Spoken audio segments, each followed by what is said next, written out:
아멘.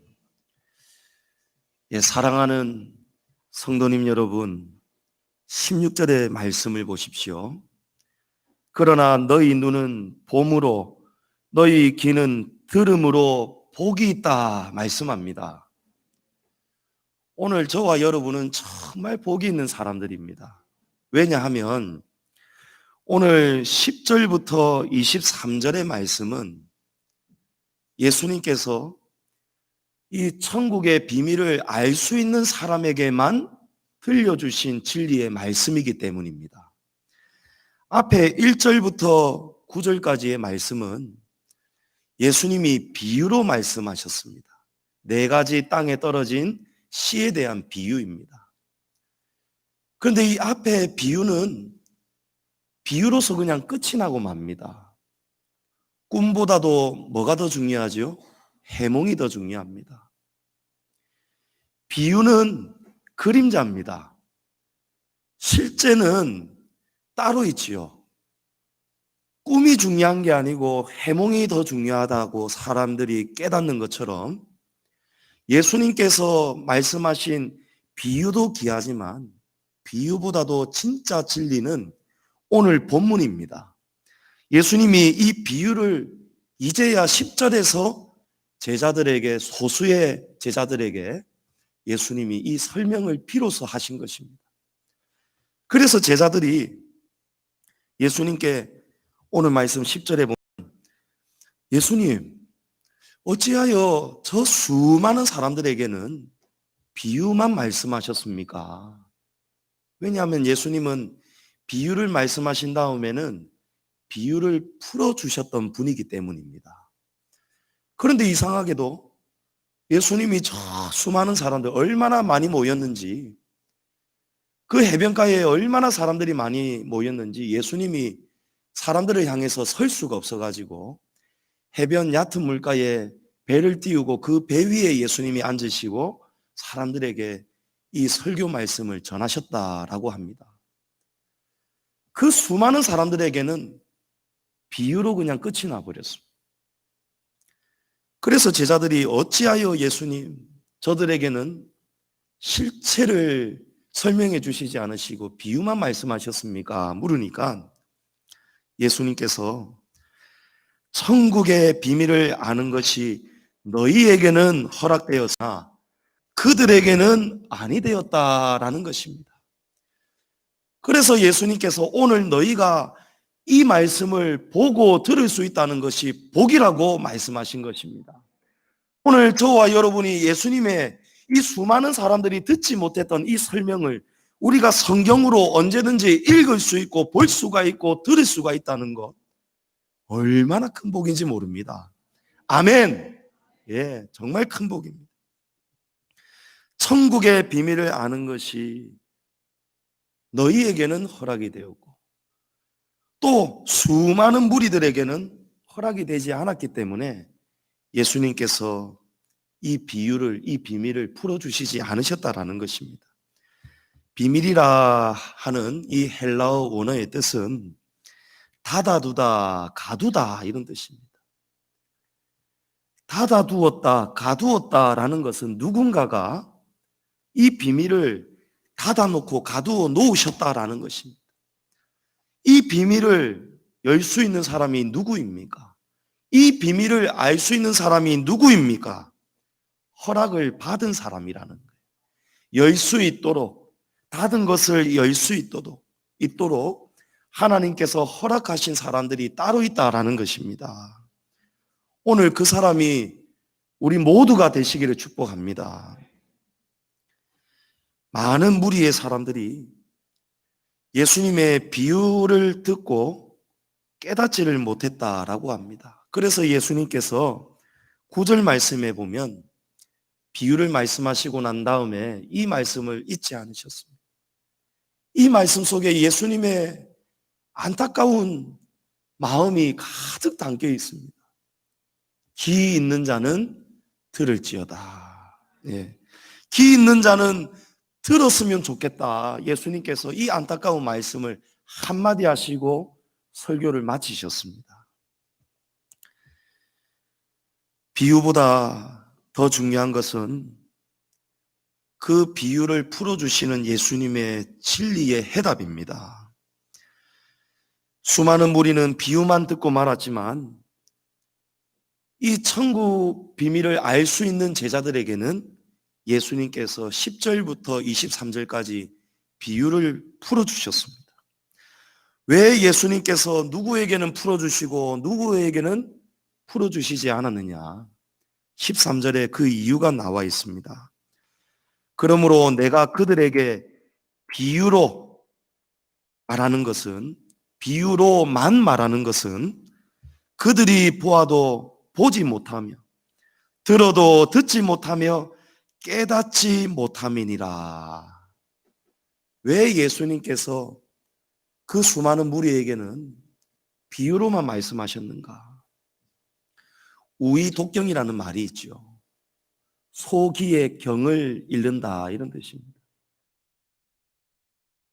소에게 아무리 귀한 경을 하루 종일 백날 천날 읽어주어도, 속삭여도 백날 천날 읽어주어도 가르쳐도 소는 깨닫지를 못한다라는 뜻입니다.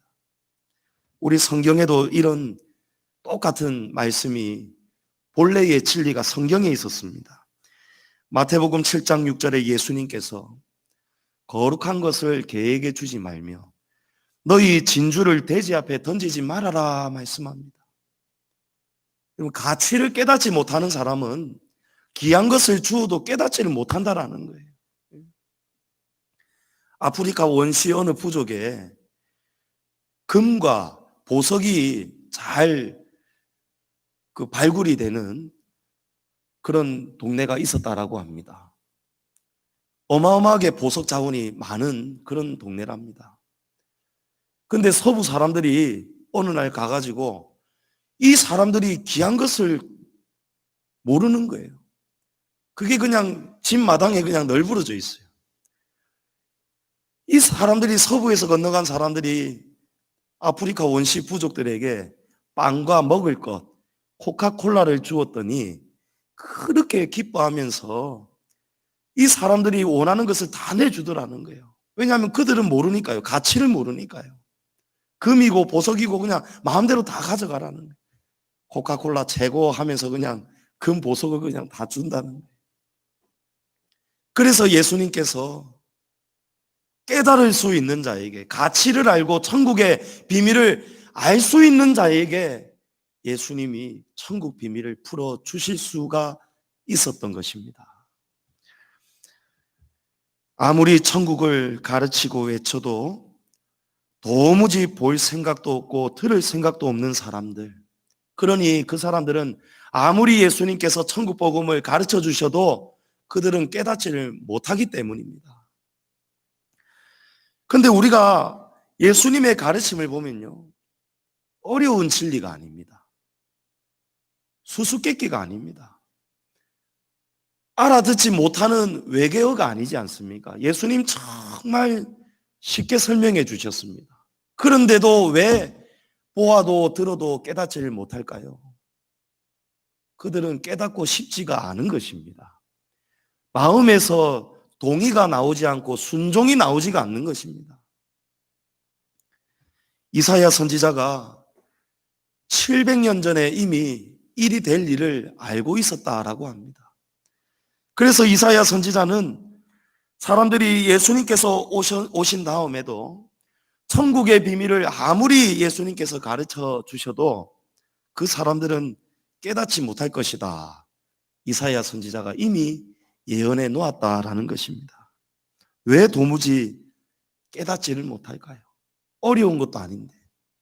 15절 말씀해 보시면 이 백성이 마음이 완악하여져서 그 귀는 듣기에 둔하고 눈은 감았으니 이는 눈으로 보고 귀로 듣고 마음으로 깨달아 돌이켜 내게 고침을 받을까 두려워함이라. 고침을 받을까 두려워함이라. 여러분 이해가 되십니까? 마음이 완악하니까요, 마음이 완악해져 버리니까요, 지금 고침을 받을 수 있는 길을 주님이 말씀하시는데도 고침을 받기가 싫어서, 고침 받을까 봐 두려워서 눈을 감아버리고 귀를 닫아버린다는 거예요. 이런 자들이 천국의 비밀을 열 수가 없는 사람들의 특징이라는 것입니다. 완악한 사람은 마음이 두꺼워지고 딱딱해진 사람을 말합니다. 마음이 너무너무 딱딱합니다. 마음이 딱딱하게 굳어져 버리니까요, 진리의 말씀이 전혀 들어갈 수가 없습니다. 와 닿지가 않습니다. 감각이 없습니다. 회개하고 돌이킬 마음이 없습니다.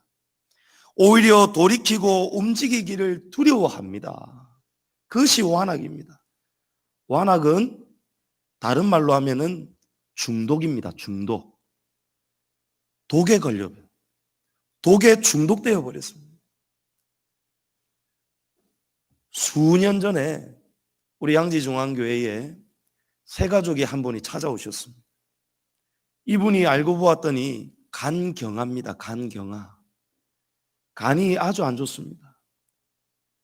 이분이 스스로 고백하기를 자기는 지금 간경화인데도 술을 못 끊습니다 하는 거예요. 나이가 많으신 여성분이셨어요. 아들 둘하고 힘겹게 살아가시는 분이셨어요. 우리 양지중앙교회에서 구제를 했습니다. 종종 어려움을 알기 때문에 종종 구제를 하였습니다. 그런데 알고 보니까 이분이 그걸 가지고 가족들을 부양하고 필요한 것을 필요한 데 사용하는 것이 아니고 전부 다 술 드시는 데 사용하시는 거예요. 병원에 몇 번 실려갔습니다. 피를 토하는 거예요. 의사가 막 뭐라 했습니다. 죽으려고 한장을 했습니까? 왜 말을 안 듣습니까? 그러고 나면은 예 하고는 돌아가서 또 드시고는 또 피를 토하고 119에 또 실려오시는 거예요. 그래서 우리 성도님들도 아는 분들은 사랑으로 건면했습니다. 근데 그 소리가 그분에게는 듣기가 싫은 거예요. 왜냐하면 그분은 죽더라도 자기가 하고 싶은 대로 살고 싶은 거예요. 죽을 때 죽더라도 피를 토하는데도 자기는 계속 마시고 싶은 거예요. 여러분, 그것이 완악입니다. 이미 딱딱하게 굳어져 버렸습니다. 중독이 되어 버렸습니다. 병이 들었습니다. 마음이, 정신이 병이 들어 버렸습니다. 그러니까 세상 사람들이 천국을 몰라서 천국을 못 가는 게 아니더라고요. 노아의 시대 때에도 노아가 100년이 넘는 시간 동안 사람들에게 경고하였고 외쳤고 방주를 다 지어갈 때까지도 사람들은 자기가 하고 싶은 짓을 하고 살더라는 것입니다. 방주의 문이 닫히기까지도 사람들이 돌이키지를 않더라는 거예요. 이것이 완악입니다. 완악입니다. 듣는 것을 괴로워합니다. 보는 것도 힘들어합니다. 완악한 사람은 바로 자기가 하고 싶은 것을 좋아하는 사람들이에요. 자기가 보고 싶은 것을 보고 자기가 듣고 싶은 것만 듣기를 원하는 사람. 여러분, 이것이 완악입니다. 완악한 사람은 죽어도 지금 자신의 모습에서 변화되기를 거부합니다. 죄가 좋습니다. 옳은 말을 예수님께서 가르쳐 주시는데도 예수님의 말씀을 듣고 변화가 되면은 이 달콤한 죄에서 멀어져야 되기 때문에 고침을 받을까봐, 죄에서 빠져나오게 될까봐 그것을 두려워한다는 것입니다. 그래서 이런 사람들은 천국의 비밀을 예수님이 아무리 알려주어도 아무리 설명해 주어도 변화가 없다는 것입니다. 우리는 진흙이 되어야 됩니다. 성경에 보니까 하나님은 토기장이십니다. 우리는 하나님이 빚으시는 진흙이 되어야 됩니다. 진흙이 빚어지려면 부드러워야 됩니다. 성령의 물과 함께 합쳐질 때에 흙이 부드러워집니다. 짓이겨집니다. 하나님이 빚으시는 대로 우리가 변화가 되는 것입니다. 그런데 진흙이 하나님의 손길을 거부해버리면요, 시간이 가면 갈수록 물이 말라버립니다. 물은 성령입니다. 성령님이 떠나가시는 거예요. 수분이 사라지는 거예요. 수분이 없으니까 어떻게 됩니까? 딱딱해집니다. 단단해집니다. 그리고 아예 굳어져 버립니다. 그러면 깨어질지언정 변화가 되지가 않는 거예요. 이것이 바로 타락된 인간의 모습입니다. 이런 사람은 천국의 비밀을 알 수가 없습니다. 어려워서 보지 못해서 듣지 못해서 알 수가 없는 것이 아니고 본인 스스로가 완악의 길로 빠져버렸기 때문입니다. 그러나 성도는 다릅니다. 우리 성도들은 눈을 열어야 되고 길을 열어야 되고 마음을 열어야 됩니다. 수분을 빼앗기기 전에 수분을 더 간절히 사모해야 됩니다. 가뭄의 단비를 내려주시옵소서. 성령의 단비를 내려주시옵소서. 성령의 단비가 적셔질 때에 돌같이 딱딱했던 우리의 마음이 다시 진흙으로 돌아갑니다. 괴로워도 듣기 싫어도 찔리고 아파도 하나님의 말씀을 들으셔야 됩니다. 그리고 그 말씀에 그대로 빠져 들으셔야 되는 거예요. 길을 닫았던 수많은 무리, 완악한 사람들은 바로 유대인들입니다. 이 유대인들 안에는 대제사장, 서기관, 바리새인들로부터 종교 지도자들로부터 가르침을 받는 사람들입니다. 그들은 예수님의 메시아 되심, 하나님의 아들이심을 받아들이지를 않았습니다. 왜 그렇죠? 완악하기 때문에. 눈으로 보았는데요. 예수님이 병든 자, 귀신 들린 자, 죽은 자도 살리시는 그 예수님을 보았습니다. 하나님의 아들이 아니고는 이건 있을 수가 없는 일이다. 그들이 말은 했습니다. 그러나 마음이 돌아서지가 않는, 끝까지 예수님을 배척합니다. 예수님의 제자들도 원래 유대교에 속한 사람들입니다. 그런데 예수님의 제자들은 좀 달랐습니다. 예수님의 제자들은 예수님을 받아들이지요. 예수님의 메시아 되심과 하나님의 아들이심을 받아들이게 됩니다. 왜 그렇습니까? 마음을 열고 길을 열고 눈을 열었기 때문입니다. 들을 귀가 그래서 필요한 것입니다. 예수님의 제자들은 예수님을 받아들일 뿐만이 아니고 지난 주일 말씀처럼 세상 길 다 버렸습니다. 가족까지도 버렸습니다. 그리고 예수님을 따라간 사람들입니다. 바로 이런 사람들에게 천국의 비밀이 허락이 되었습니다. 예수님은 제자들에게 따로 오늘 10절부터 23절까지에 있는 이 천국의 비밀을 풀어주십니다. 18절 19절에 그런즉 씨 뿌리는 비유를 들으라. 아무나 천국 말씀을 듣고 깨닫지 못할 때는 악한 자가 와서 그 마음에 뿌려진 것을 빼앗나니 이는 곧 길가에 뿌려진 자요. 사랑하는 우리 성도님 여러분, 우리의 마음에 밭이 있다라는 것입니다. 밭이 있습니다. 사람마다 생김새, 모양새 다 다른 것처럼 각 사람의 마음에 밭이 다 다릅니다. 예수님은 우리가 가져서는 안 되는 세 가지의 마음밭을 먼저 말씀하십니다. 자, 첫째는 길가밭입니다. 길가와 같은 밭은 단단하고 딱딱합니다. 그러니까 씨가 땅에 떨어졌을 때에 길가와 같은 밭, 딱딱한 땅, 오늘 현대로 치면은 아스팔트, 시멘트로 포장이 되어 있는 그런 길가에 떨어진 씨는 너무 딱딱하기 때문에 땅이 들어가지를 않습니다. 길가밭과 같은 사람들은 말씀을 전혀 받아들일 수가 없는 사람들이에요. 말씀은 많이 듣는데 이 말씀이 전혀 이 안에 들어오지가 않습니다. 마음에 들어오지가 않습니다. 씨가 뿌려지면 조금이라도 땅 속에 묻혀야 시간이 지남에 따라서 발화가 되고 싹이 나고 뿌리가 내려가고 결실하게 될 건데 이건 도무지 씨가 땅에 들어가지를 않습니다. 씨가 그대로 있습니다. 4절에 보니까요, 예수님이 앞에 비유로 하신 말씀에 보니까 뿌릴새 덜어는 길가에 떨어짐에 새들이 와서 먹어버렸다라는 것입니다. 자, 앞에 수많은 무리가 들었던 비유입니다.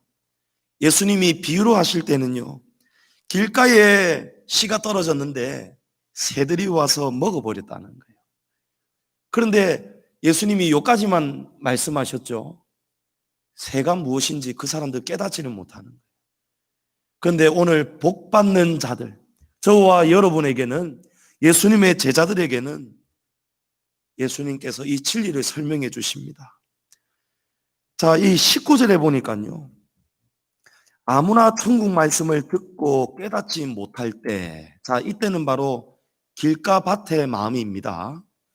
길가 밭과 같은 사람의 마음이 있다면 천국 말씀을 아무리 들어도 깨닫지를 못하게 된다는 것입니다. 왜 깨닫지를 못하느냐? 악한 자가 와서 그 마음에 뿌려진 것을 빼앗아 간다는 거예요. 이것이 어디에서 일어나는 일입니까? 길가에서 일어나는 일이라는 거예요. 자, 여기 악한 자, 새들은, 4절에 말씀하셨던 이 새들은 예수님께서 실체를 말씀하시는데 악한 자입니다. 이 악한 자가 누구겠습니까? 사단입니다. 사탄이 날아와서 새처럼 날아와 가지고 말씀의 씨앗을 빼앗아 가버린다는 거예요. 여러분, 지금 말씀이, 우리 회중 가운데 지금 말씀이 쏟아지고 있습니다. 그렇죠. 이건 사실입니다. 이거는 믿고 안 믿고가 중요한 것이 아니고, 지금 하나님의 말씀을, 지금 설교 말씀이 지금 회중 속에 전파가 되고 있습니다. 그런데 이 말씀이 길가와 같이 딱딱한 마음에는요, 들어가지가 않습니다. 왜 안 들어가느냐? 딱딱하기 때문에, 씨앗이 그대로 있기 때문에 순식간에 새가 날아와가지고, 사탄이 날아와가지고 이 말씀을 물고 빼앗아 가버린다는 거예요. 그러니까 예배드리고 나가는 바로 그 순간부터 이미 말씀이 없는 겁니다.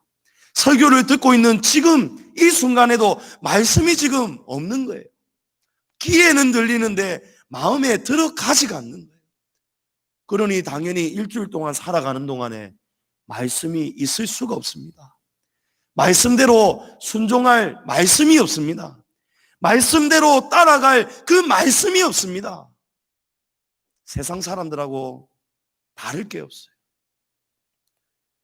이런 사람들이 하나님의 이름을 모욕하도록 세상으로부터 욕을 먹게 합니다. 교회는 다니는데, 교회는 오래 다녔는데, 겉으로 보니까 참 거룩한 것 같은데도 말씀을 들을 때에 눈을 닫고 귀를 닫아서 딱딱한 사람, 듣고 싶지가 않고 죄에서 돌이키고 싶지도 않고, 자신이 죄가 있는데도 죄에 대해서 무감각한 사람, 여러분, 돌처럼 딱딱한 사람들입니다. 성령님이 우리를 만지도록 우리의 몸을 내어드려야 됩니다. 우리의 마음을 열어드려야 됩니다.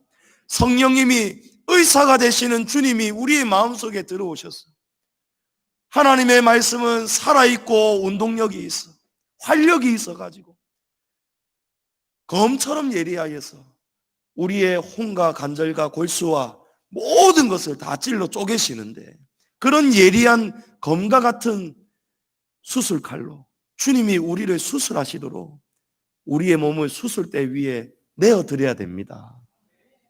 여러분, 돌처럼 딱딱하시면 안 됩니다. 말씀을 들으셔야 됩니다. 말씀을 들으시려고 애를 쓰셔야 됩니다. 말씀을 잘 보기 위해서 애쓰셔야 됩니다. 잘 보이지 않을 때는 여러분 어떻게 해야 됩니까? 잘 보일 수 있도록. 들리지 않으면 보청기를 끼지요. 잘 보이지 않으면 시력을 교정하지요. 여러분, 그 노력을 하셔야 된다는 거예요. 말씀이 우리의 마음에 떨어질 때 길가처럼 단단한 마음에서 어떻게 해야 그러면 부드러운 마음이 될 수 있습니까? 반응이 나와야 됩니다. 반응이 나오면 사람이 부드러워집니다. 어느 가수 콘서트를 가보면요, 진짜 팬이 있고 진짜 팬을 따라온 지인들이 있습니다. 근데 진짜 팬이요, 가수들이 노래하고 그럴 때에 그냥 있지 않죠. 반응을 합니다. 환호합니다. 소리를 지릅니다. 손도 흔듭니다. 때로는 막 감격의 눈물이 나옵니다. 때로는 가수의 노래가 너무 멋졌을 때 가만히 있을 수가 없어가지고 벌떡 일어나서 기립박수를 칩니다. 그런데 옆에 무감각했던 가짜 팬, 진짜 팬이 아닌 사람들이 진짜 팬을 보면서 야, 도대체 뭐길래 저 사람들은 저렇게 열광할까? 그러면서 한번 닮아가 봐야겠다. 여러분, 반응이 바뀌는 것이죠. 나도 좀 뭔가가 있는 저 비밀을 좀 한번 알아봐야겠다. 이 마음이 일어나야 되는 거예요. 자, 남유다가 바벨론 포로에서 돌아왔습니다. 그리고 성벽을 재건하였고 학자 에스라가 생각건대 이 백성이 다시 살 길은 하나님의 말씀을 다시 가르치고 이 말씀을 들은 백성들이 잘 배우는 것, 이거 외에는 살 길이 없다. 그래서 에스라가 율법책을 꺼내어서 낭독하기 시작했습니다. 느헤미야 8장 6절에 에스라가 위대하신 하나님 여호와를 송축하며 모든 백성이 손을 들고 아멘 아멘 하고 응답하고 몸을 굽혀 얼굴을 땅에 대고 여호와께 경배하니라 라고 합니다. 자, 백성들이 말씀을 듣다가 보니까요, 어떤 사람의 입에서 먼저 시작이 되었겠죠. 아멘의 뜻은 내가 동의합니다, 내가 믿습니다 라는 거예요. 에스라가 이 율법을 읽어 줄 때에 백성들이 누군가가 깨닫는 거예요. 아, 그랬구나, 그랬구나. 우리가 하나님이 하지 말란 것을 했기 때문에 이 저주를 받았었구나. 맞습니다, 동의합니다, 맞습니다, 믿습니다. 이 아멘이 그냥 터져 나오는 거예요. 그래서 어느 누군가가 아멘 하니까요, 옆에 사람들이 같이 아멘, 아멘 하게 되었고, 그러다가 보니까 손이 올라가고 하나님 앞에 엎드려서 경배하게 되었다는 것입니다. 자, 그 결과 어떻게 되었는지 아십니까? 느헤미야 8장 8절 이어지는 말씀에 에스라가 율법책을 낭독하고 해석할 때 성령께서 그 낭독하는 것을 다 깨닫게 하셨다라는 것입니다. 그리고 깨달은 백성들이 율법의 말씀을 듣고 다 우는지라라는 거예요. 여러분, 반응이 나오니까요, 성령께서 기뻐하시더라는 것입니다. 사람들이 그냥 가만히 있으면 깨달아지지가 않았는데 누군가가 먼저 아멘 하니까요, 옆에서 같이 아멘 아멘 하게 되고, 아멘 할 때에 성령이 임하시고 기뻐하시니까 손이 올라가고 땅에 엎드려지게 되고, 그러니까 성령께서 기뻐하시고 율법의 말씀을 다 깨닫게 만들어주시고 천국의 비밀을 알도록 깨닫게 해주시고, 그러니까 성도들의 마음이 옥토와 같이 부드러워지니까요, 성도들이 운다는 거예요. 운다는 것입니다. 여러분, 눈물이 마르면 안 됩니다. 성도의 눈에는 눈물이 마르면 안 됩니다. 예. 감사해도 울어야 되고요, 고난 받을 때에도 깨달으면서 울어야 되고요, 나중에는 이 눈물이 슬픔이 변하여서, 슬픔의 눈물이 변하여서 기쁨의 눈물이 되는 것입니다. 여러분, 눈물이 마르면 안 됩니다. 오늘 길가와 같은 밭이 있다면 이 딱딱한 마음이 녹아지려면 여러분, 이 한 가지를 잘 하시면 됩니다. 아멘 대장이 되시면 됩니다. 사단이 날아와서 말씀을 언제 빼앗아 갑니까? 딱딱할 때 빼앗아 가는 거예요. 그러나 아멘 하는 순간 원수 마귀가 빼앗아 가지를 못합니다. 왜냐하면 아멘 하는 순간 이 말씀이 우리의 마음속에 쏙 들어와 버리기 때문입니다. 여러분, 아멘 대상 되시면 정말 삶의 변화가 일어날 줄을 믿습니다. 원로 목사님께서 제가 설교할 때나 강도사님이 설교할 때나 여러분 얼마나 아멘을 많이 하시는지 여러분 아십니까?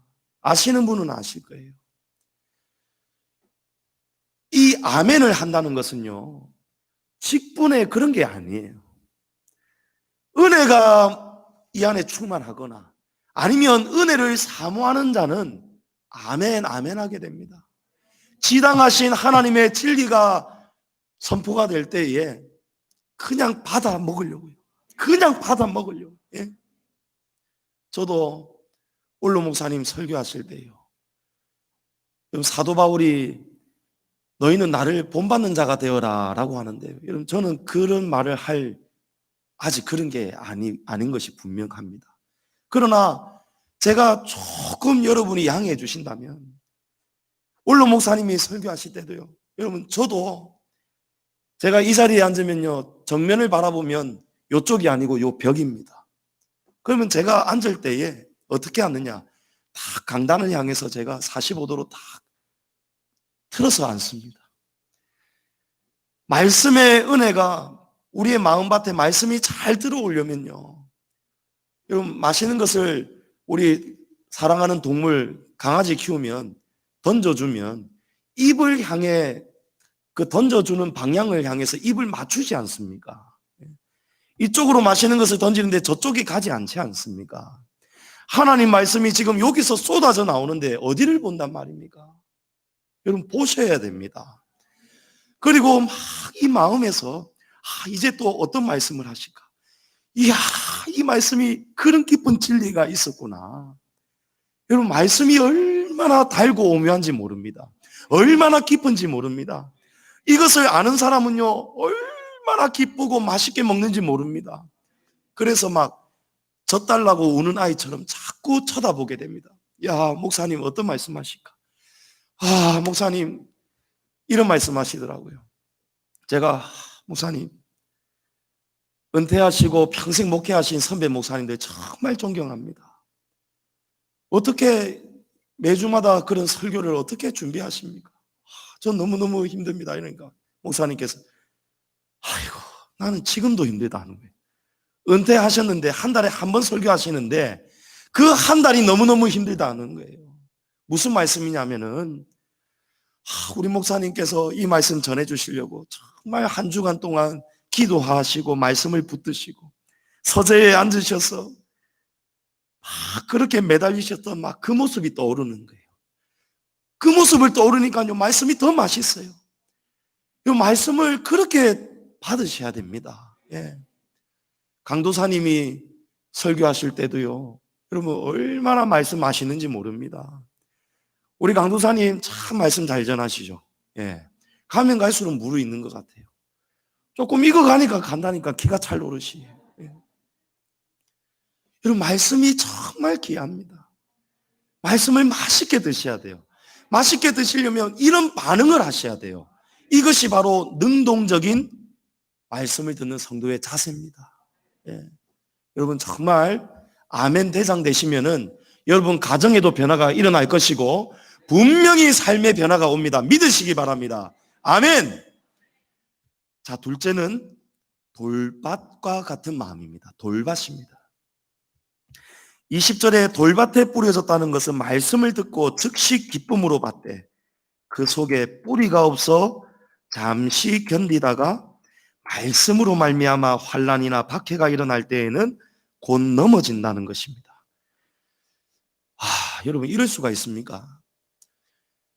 처음에는 말씀을 받을 때에 기쁨으로 받았는데요, 나중에는 말씀으로 말미암아 환난이나 박해가 일어날 때에는 곧 넘어진다는 거예요. 말씀 때문에 은혜를 받을 때도 있지만 말씀 때문에 넘어지는 사람이라는 거예요. 왜 그럴까요? 돌이 있기 때문이랍니다. 위에는 흙인데 이 흙의 깊이가 너무 얕습니다. 얕아가지고 조금 싹이 올라오고 이제 뿌리가 땅으로 내려가고 있는데 조금 내려가다가 보니까 밑에 뭐가 있습니까? 돌이 있어요. 돌이. 그러니까 돌을 만나니까 뿌리가 더 깊이 내리지를 못하니까 싹이 말라버리고 해에 그냥 다 죽어버린다는 거예요. 성장 과정에서 반드시 겪을 수밖에 없는 것이 바로 성장통입니다. 우리 아이들도 그런 이야기들을 종종 하는데요. 어느 날 막 발바닥이 아프다, 요 무릎이 아프다, 막 이런 얘기를 합니다. 알고 보니까 성장통이더라고요. 우리 첫째가 작년 한 해 동안만 10cm가 넘게 자라버렸어요. 아빠를 닮지 않아서 다행입니다. 예. 폭풍 성장을 하는 거예요. 그때 막 쭉쭉 늘어나니까 잠을 너무너무 많이 자는 거예요. 잠잘 때 사람이 크지 않습니까? 잠을 많이 자니까요, 뼈가 자꾸 늘어서 그런지 아프다는 거예요. 여러분, 성장통입니다. 우리 신앙도 자라려면 아픔을 지나가야 돼요. 고난을 지나가야 돼요. 하나님께서 우리의 신앙이 자라게 하시기 위해서 때로는요, 돌과 같은 무겁고 딱딱한 시험 주실 때가 있습니다. 시험이 오고 시련이 오고 고난이 찾아올 때가 있습니다. 그러나 그 시험과 시련과 고난을 이기고 나면 그때 비로소 우리의 신앙이 자라버립니다. 큰 나무가 됩니다. 아주 튼실하고 좋은 열매를 맺게 됩니다. 극상품 포도나무가 됩니다. 동방의 의인이었던 욥도 엄청난 고난과 시련을 당해야 했습니다. 의인에게 왜 하나님이 고난을 주실까요? 의인이어도 충분하지 않습니까? 하나님은 우리를 너무 사랑하시기 때문이에요. 그래서 하나님은 쉬지 않고 우리에게 시험을 가져다 주신답니다. 왜 시험을 가져다 주시느냐? 자라게 하기 위해서. 여러분, 아이들이 안 아팠으면, 성장통이 없었으면 좋겠다 하는 부모들 계실까요? 없습니다. 성장통이 없으면 뼈가 자라지를 않습니다. 이 아이가 20살, 30살, 40살이 되는데도 성장통이 없이 갓난아이 때처럼 그대로 있다. 여러분, 그건 사람이 아니죠. 정상이 아닙니다. 아픈 만큼 성숙해진단다. 참고 이겨내렴. 잠시 지나가고 말 거야. 아빠도 엄마도 아팠단다. 지나가고 나면 이 또한 지나가고 말 거야. 괜찮아, 걱정하지 마. 이건 좋은 일이야. 너에게 필요한 일이야. 정상적인 부모가 얼마나 자녀들에게 성장통을 잘 가르쳐 줍니까? 그런데 우리가 신앙에서는 신앙의 성장통을 우리가 견디지를 못하는 거예요. 하나님은 우리에게 넘어지라고 시험을 주시는 분이 아닙니다.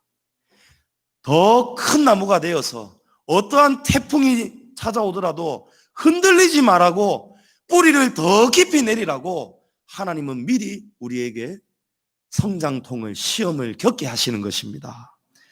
그래서 하나님은 넘어지지 말라고 시험을 주시는 분이지 넘어지라고 시험을 주시는 분이 아니라는 것을 기억하셔야 됩니다.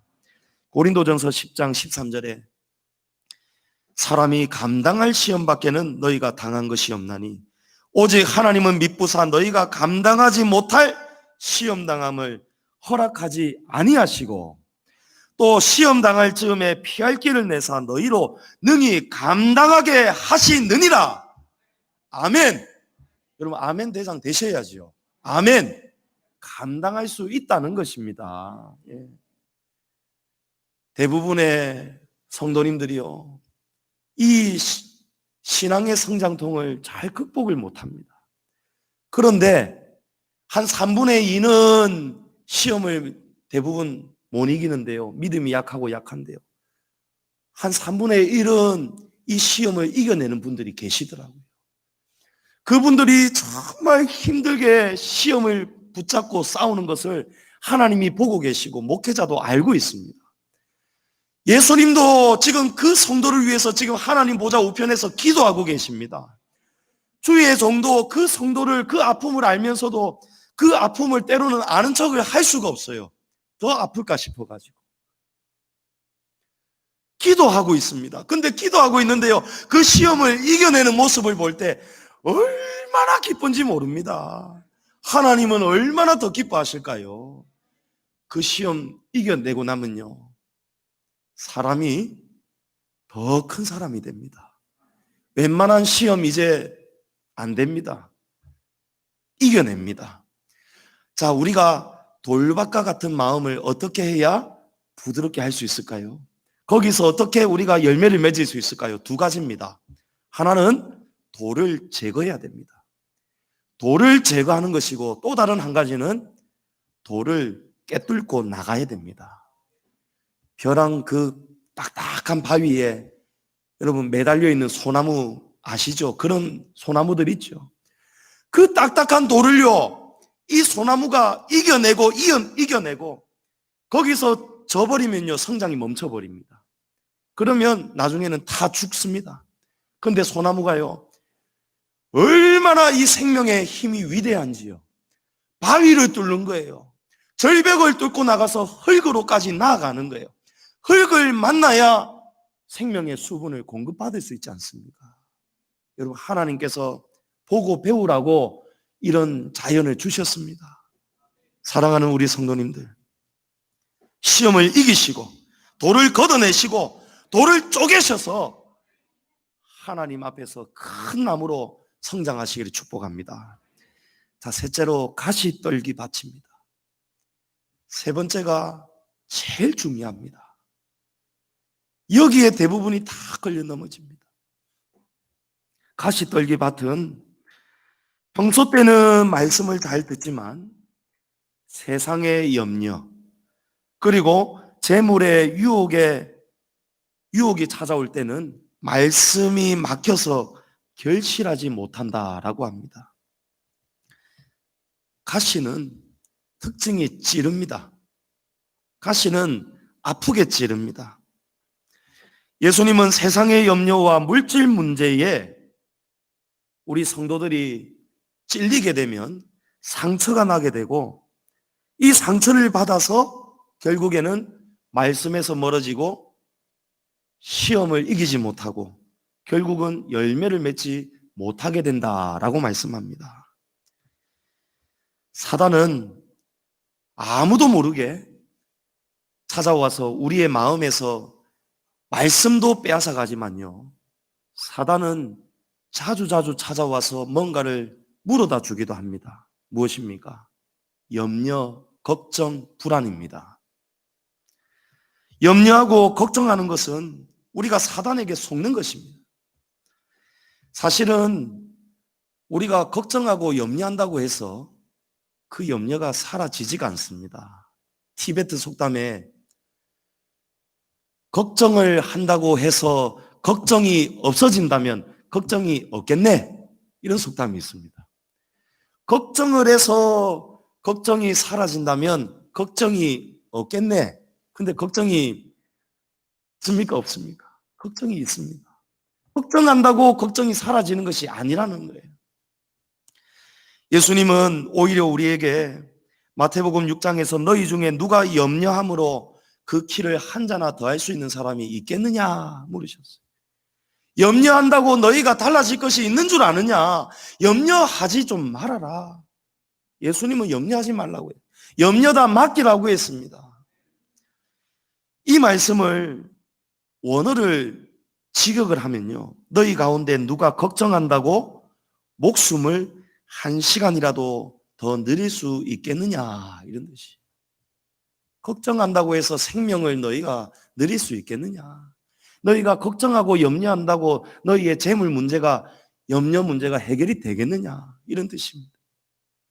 오히려 예수님은 너희 구할 것을 하나님이 다 알고 계시니까 하나님 나라와 의를 구하라고 말씀하셨습니다. 염려한다고 해서요, 염려가 사라지지도 않고요, 오히려 염려는 우리에게 스트레스가 되어가지고 우리의 몸에 더 병을 가져다 주고 맙니다. 그런데 우리 성도들이 어디에서 이 물질 때문에 걱정하게 되고 염려하게 됩니까? 어디에서 염려하죠? 우리 대한민국 국가 예산 결산 때문에 우리 성도들이 시험에 들고 걱정하고 염려하는 경우가 있을까요? 없습니다. 어디입니까? 가정 그리고 교회입니다. 가정의 물질 때문에 걱정하고 염려하고요, 교회의 재정 때문에 걱정하고 염려합니다. 그런데 우리가 염려를 안 할 수는 없지요. 오히려 염려가 너무 없어도 그건 너무 무관심한 거예요. 그렇지만 우리가 염려할 때에도 먼저 돌아봐야 될 것이 있어요. 뭐냐 하면 지금 내가 하는 물질 때문에 염려하는 이 염려가 왜 생겼냐는 거예요. 왜 생겼냐는 거예요. 내가 지금 어떻게 살고 있는가? 지금 우리 가정이 지금 재정을 어떻게 운영하고 있는가? 우리 교회가 어떻게 운영하고 있는가? 그걸 한번 돌아봐야 되는 거예요. 자, 예를 들어서 열심히 근면 성실히 일하고 최선을 다해서 내가 거둘 수 있는 수입을 걷고 있습니다. 자, 그런데도 불구하고 합리적이지 못한 과소비를 하기 때문에 지금 들어오는 것보다 나가는 것이 더 많기 때문에 물질의 고통이 찾아온다. 빚만 늘어간다. 하지도 않아도 될 것을 하는 바람에, 사지도 말아야 될 것을 무리하게 사는 바람에, 이런 일들 때문에, 투자하기 때문에, 무리하게 투자했기 때문에, 성경에 보면 하나님이 그런 것을 하지 말라고 하셨습니다. 예. 우리 성도들은 돈 가지고 돈을 굴리고 벌고 이렇게 살면 안 됩니다. 하나님이 기뻐하시는 노동의 대가는요, 땀 흘리는 것입니다. 가만히 앉아서 돈 버는 그런 일을 찾아가면 안 되는 거예요. 그 결과는 대부분이 어떤지 아십니까? 여러분, 좋지가 않습니다. 왜 안 좋으냐? 하나님이 기뻐하지 않으시기 때문입니다. 예. 그런 고통은요, 하나님이 도와주실 수가 없어요. 예. 누군가 이런 말을 했습니다. 과식을 하는 사람의 위장은 아무리 하나님께 건강 지켜달라고 기도해도 하나님이 지켜주실 수가 없다는 것입니다. 맞죠? 맞습니다. 맞고요. 맞습니다. 하나님, 제 위장 튼튼하게 해주세요 하면서 밤마다 그냥 막 과식을 하는 거예요. 지금 물질 때문에 막 시험이 찾아오고 막 가정이 힘든 거예요.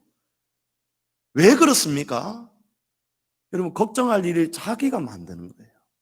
자, 그런데 만약에 하나님 앞에서 정말 성실하고 정직하고 땀 흘려 최선을 다해서 하나님을 사랑하고 이웃을 사랑하는 마음으로 그런 선한 직업을 가지고 열심히 사는데도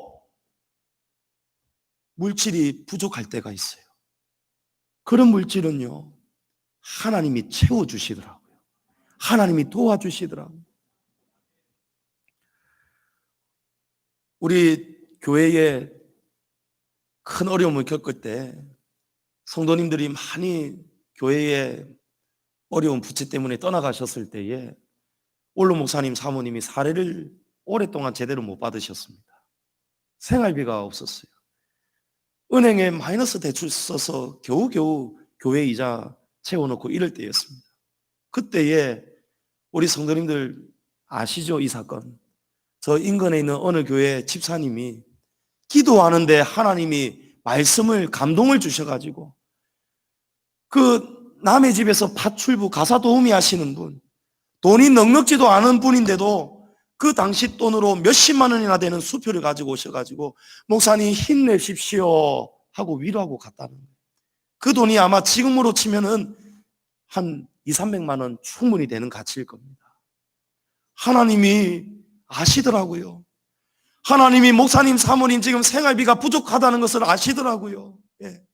하나님이 열심히 살고 정직하게 사는데도 모자라는 것은요, 그 물질 때문에 염려하지 않도록 하나님이 채워주시더라고요. 제가 전도사 때 어느 교회에서 사역할 때요, 5 식구인데도 사례비를 100만 원 조금 넘게 주시더라고요. 어떻게 5 식구가 100만 원 조금 넘는 것 가지고 그때 한 120만 원이 채 안 됐던 것 같습니다. 그러니까 없어요. 생활이 안 돼요.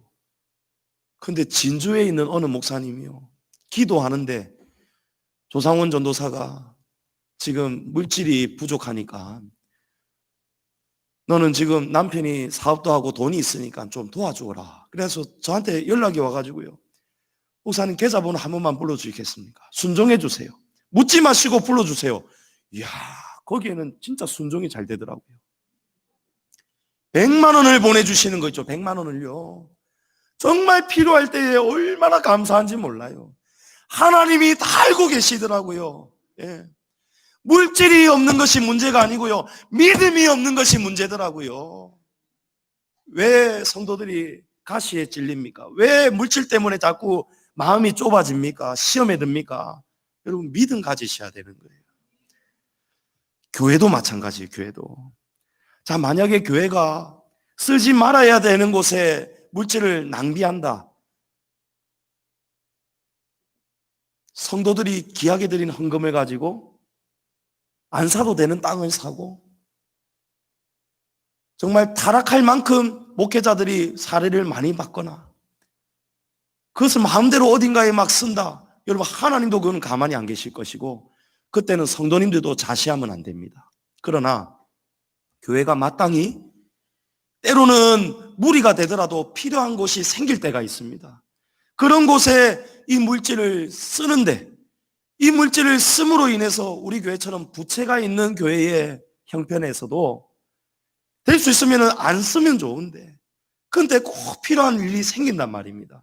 그럴 때에는 우리 성도님들이 시험에 들면 안 됩니다. 하나님이 표적을 주시고 인도를 주시고 그럴 때는요, 우리가 따라가야 되는 거예요. 그런데 교회를 너무 사랑하다 보니까요, 교회를 너무 걱정하다가 보니까요, 이 마음이 가시에 찔려버리는 거예요. 그러다가 보니까 하나님의 관점보다도 세상의 걱정, 염려, 불안이 와버리는 거예요. 가룟 유다가 예수님 발 앞에 300데나리온이나 되는 옥합을 깨트려서 붙는 것을 보고 막 뭐라 했습니다. 너 이것을 팔아서 가난한 자들에게 나누어 주지. 물질을 그렇게 쓸 것이 아니고 이렇게 썼으면 좋았을 텐데, 막 뭐라 하니까요, 예수님이 너 왜 자꾸 이 여인을 괴롭게 하느냐. 지금 그가 나에게 좋은 일을 하고 있다. 여러분, 사람이 보기에는요, 좋지 않은 일인데도 주님이 보시기에는 필요한 일이고 좋은 일이 있다는 것을 아셔야 됩니다. 그래서 우리 성도님들은 교회가 지금 어느 방향으로 지금 필요한 것에 물질이 사용이 되고 있다면 여러분, 너무 쪼들리면 안 돼요. 없어도 너무 쪼들리면 안 됩니다. 하나님이 때가 있으시더라고요. 하나님이 풀어주실 때가 있는 거예요. 그런데 하나님이 확 풀어주시지 않는 것이 때로는요, 더 감사합니다. 그래서 하나님을 더 찾게 되는 거예요. 더 안전하게 되는 것입니다. 성도님들이 정말 교회에 대해서 걱정을 많이 하시는 분들이 계시더라고요. 우리 양지종안교회 과거의 일입니다. 그때 건축하고 교회 부채 때문에 막 신경이 날카로워질 만큼 걱정을 하시더라고요. 그러던 분들이요, 결정적일 때는요, 그렇게 교회 재정 때문에 막 왈가왈부하면서 걱정하시던 분들이요, 결정적일 때는요 가시더라고요. 교회 재정 때문에 걱정하고 염려하시던 분들이 결정적일 때는 교회 재정의 책임을 같이 짊어지는 것이 아니고 가시더라고요. 그 책임을 결국은 어떻게 합니까? 목사님, 사모님이 개척할 때에도 하나님 앞에 다 드리셨는데, 그러다가 요 옆에 빌라 사택으로 중간에 얻게 되었는데 교회를 지킬 성도들이 없으니까요, 그 물질이 없으니까요, 하나님 앞에 다시 이걸 내어놓고 요 4층으로 올라오셨어요. 근데 4층에 사시는 동안에요, 이게 구조가 사람이 살기에 적합하지가 않으니까 몸에 병이 생기시죠. 뇌졸중으로 몇 번을 쓰러지는. 근데 세월이 지나가지고 몸에 병이 깊어지니까요, 검사를 했더니 의사 선생님이 안 됩니다. 살려면 단칸방이든 어디든 무조건 그 환경에서 벗어나야 삽니다 라고 했어요. 그때 교회에 재정이 없었습니다. 근데 교회 앞에 있는 그대로 이야기를 했어요. 여러분, 이런 이야기는 교회 앞에 주의 종이 해야 되는 것이 맞지요. 주의 종이 주의 일을 하다가 병이 깊어가는데 이곳을 벗어나야 산다는데, 죽을 것이 아니고 살아서 주의 복음 전하려면 이야기를 해야 되는 거예요. 근데 이 이야기를 듣는 것을 싫어하는 분들이 계시더라고요. 부담스러워하는 거예요. 여러분, 가시에 찔리는 거예요. 이때에는 물건이 없어가지고 전세도 없고 전세를 구할 돈이 없고 희한한 게요.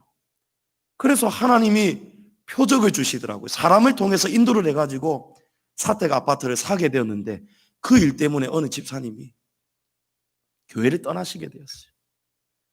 교회를 떠나시게 되었어요. 그 집사님이 막 한날은 종탑방에서 막 울분을 토하면서 고함을 지르면서 막 기도를 하시는데요. 그 기도의 내용이 어떻게 이럴 수가 있습니까? 주의 종이 교회가 이렇게 힘든데 어떻게 지금 이런 지금 없는 형편에서 사택을 그것도 구입을 할 수가 있는가? 이런 거였어요. 여러분, 목적은 다 선한 것이죠. 교회 걱정입니다. 그런데 세월이 지나고요. 이 집사님이 목사님을 찾아오셨어요. 그리고 고백을 하는 거예요. 목사님, 제가 그때 정말 잘못했습니다. 그 일은 하나님이 하신 일이었습니다.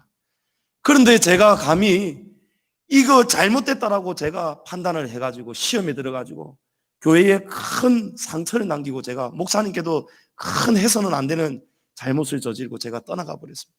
제가 나가고 난 뒤에 하나님 앞에서 정말 오랜 세월 동안 죽다가 살았습니다. 나중에 깨달아지면서 회개하고 나니까 그때부터 하나님이 저를 다시 살도록 길을 열어주셨고 지금은 다시 하나님이 많은 복을 주고 계십니다. 이분이 얼마 전에 전도사님 따님 결혼식 가니까 또 만나게 되었어요. 이분이 직접 간증을 하는 거예요. 여러분, 중요한 것은요, 우리 성도님들이 교회의 물질 때문에, 가정의 물질 때문에 여러분 가시에 찔리지 않으셔야 된다는 거예요. 하나님의 생각과 우리의 생각이 다를 수도 있다는 것입니다. 물질의 시험을 이기려면요, 여러분 가시를 걷어내셔야 됩니다. 교회가 힘을 다해서 바른 길 걸어가려고 하는데도 재정이 힘이 없다, 약하다. 여러분, 그럴 때는 염려하고 시험에 들 것이 아니고 어떻게 해야 됩니까? 오히려 더 같이 이 일을 위해서 기도해야 될 일 아니겠습니까? 오히려 부족한 힘을 성도들이 할 수만 있다면 더 보태야 될 일 아니겠습니까? 여러분, 시험 될 일이 아니라는 거예요.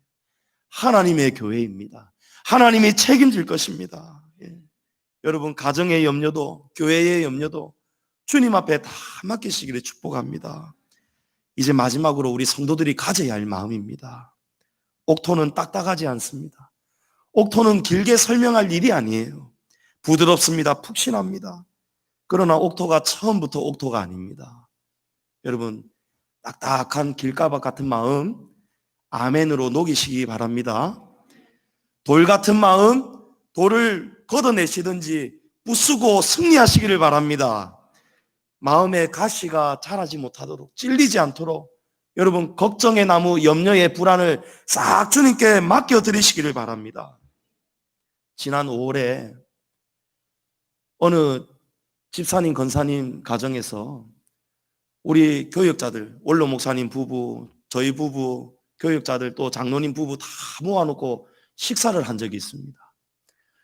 거기서 갑자기 그 남자 집사님이 간증을 하시는 거예요. 목사님, 제가 어느 날 예배 드리고 있는데 저기 앉아서 보았더니 목사님이 설교하고 계시는데 이 강단에서 환한 빛이 성도들을 향해서 비치고 있더라는 것입니다. 그 환상을 보고 너무 놀래가지고 이분이 은사를 받은 분도 아니고 은사자도 아닌데 이분이 막 눈을 비볐다는 거예요. 그런데 계속 보인다는 거예요. 옆에 부인 권사님에게 저 보이지요? 보이느냐 물었더니 안 보인다는 거예요. 근데 계속 보인다는 거예요. 30분 넘도록 하나님이 그 환상을 보여주시더라는 거예요. 그러면서 야, 우리 양지중앙교회 강단에서 하나님이 우리 성도들에게 생명의 빛을 비추어주고 계시구나.